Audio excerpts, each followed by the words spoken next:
Alright, I'm the Kodiak, and welcome to Kodiak's Kings for Week 1 of 2020. This series, I'm going to be trying to predict the QB1, RB1, RB2, wide receiver 1, wide receiver 2, tight end 1, a flex, and DST1 every week. So basically, I'm trying to predict the perfect lineup in ESPN format, which is one flex. Alright, let's get right into it. I know choosing Christian McCaffrey for the RB1 and Michael Thomas as the wide receiver 1 and George Kittle for the tight end 1 might be cheating, but there's a few guys in here I want to hone in on. My QB1 prediction for this week is Tom Brady, and here's why. Every time the Saints have played week 1 over the past few years, the opposing quarterback has lit them the fuck up. You think back to Deshaun Watson last year. I mentioned this in the picks video yesterday, where Deshaun Watson needed only 2 plays to tie the game up. And you think back to 2 years ago when Ryan Fitzpatrick threw for like 4 touchdowns. You think back to 2017 on Monday Night Football, where they made Sam Bradford look like a good quarterback. And you think back to 2016 when the Raiders started 12-4, and Week 1 was a big reason why, because of Derek Carr just going off and Jack Del Rio going for 2. I don't know what it is, but the Saints defense is garbage week 1. And Tom Brady's not in Tampa. They have a lot of weapons to help him out.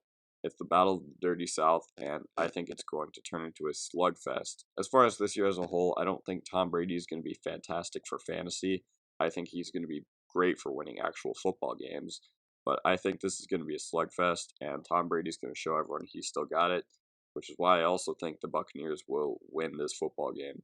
So I'm also picking Josh Jacobs, and you can actually see that Carolina was the 28th easiest opponent for opposing running backs. What they do in the offseason, they hired Matt Rule and Joe Brady to help them on the offensive side of the ball, and they spent basically their entire draft on defense. With their first 3 picks, Carolina drafted Derek Brown, Yetur Gross-Matos, and Jeremy Chin. I love all those picks. I love the idea that they're going to rebuild the defense, but guess what? The NFC South is like the Big 12. They don't play defense down there. And I think starting 4 rookies on the defensive side of the ball is going to spell disaster for week 1. Wide receiver 1, Michael Thomas. So like I said in the Tom Brady prediction, I think Buccaneers versus Saints is going to turn into a slugfest. And Michael Thomas is an absolute hog. He gets all the targets down there.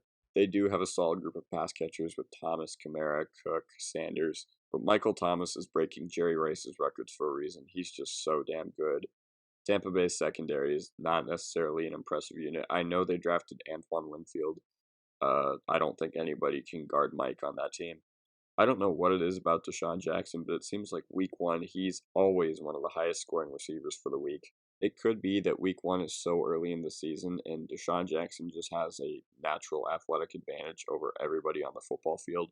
But there have been so many times where Deshaun Jackson has just gone off week 1 and only to be never heard from again the next few weeks. Washington's defense will not be good this year. Their pass rush might be good. I could see their pass rush giving Carson Wentz problems, but I don't expect the Eagles to struggle with this game. George Kittle. Now, I saw a stat last year that basically says tight ends against Arizona averaged something that was close to Jimmy Graham's 2013 stat line. In 2013, Jimmy Graham had 1,200 receiving yards and led the NFL in receiving touchdowns with 16. And also, tight ends against Arizona last year, spread out over the whole season, I believe, were the tight end 3, only behind Travis Kelce and George Kittle. I know they drafted Isaiah Simmons. Vance Joseph is going to ruin him. I remember as a Broncos fan just watching tight ends just eat us up. I don't even know if Vance Joseph can tell that there are actually tight ends on the other side of the ball. But yeah, unless Isaiah Simmons is way better than we thought he would be, which is scary to think about, George Kittle is going to just annihilate the Arizona Cardinals. Now, the only concern people had about Clyde Edwards-Helaire coming into this season was that Damian Williams was still there. Guess what? Damian Williams is not there anymore. Damian Williams opted out for the year. Clyde Edwards-Helaire was going off the board, I believe, 5th or 6th overall in redraft leagues, so he's pretty expensive, but there's not much else to say other than it's his time now. He's arrived. When the Chiefs management texted Patrick Mahomes on draft night saying, like, who do you want? Patrick Mahomes said, give me Clyde. And that includes passing on all the other running backs in the draft, such as Jonathan Taylor, DeAndre Swift, J.K. Dobbins, Cam Akers, Anthony McFarland, A.J. Dillon, Zach Moss. The Chiefs have holes up and down their roster, and they still chose to use their first-round pick on the most replaceable position in the league. The Texans' defense is not good. Clyde Edwards-Helaire is going to make their linebackers look like they don't belong in the league. It'll be interesting to see what his receiving and rushing split is. Like, maybe it's 70-70. I don't know. I don't think it can be more obvious that Clyde Edwards-Helaire is going to eat in this offense. And remember Kareem Hunt 3 years ago? The story of the Patriots-Chiefs kickoff game was that Kareem Hunt had arrived. Well, tonight, Clyde Edwards-Helaire has arrived. The Steelers against the Giants. Now, I would have gone with the Bills here, but I don't think the Bills are going to score enough to keep the Jets passing and passing and passing over and over again. Whereas I think the Steelers will go up like 35-0.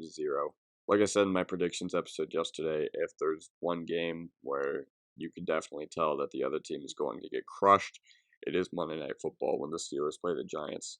So yeah, to sum up, Brady, McCaffrey, Jacobs, Thomas, Jackson, Kittle, CEH, Steelers. You got me fucked up from doing a kicker. Alright, that is going to do it for the video, guys. Leave a like if you enjoyed, subscribe if you are not already. Follow me on Twitter, link is in the top left. Anyways, guys, have a good day, and peace out. I can never ever find the right words, and there's no way this is real life. There's no telling you're the right girl, so I can only say that it feels right. It feels right, it feels right. Yeah, I can only say that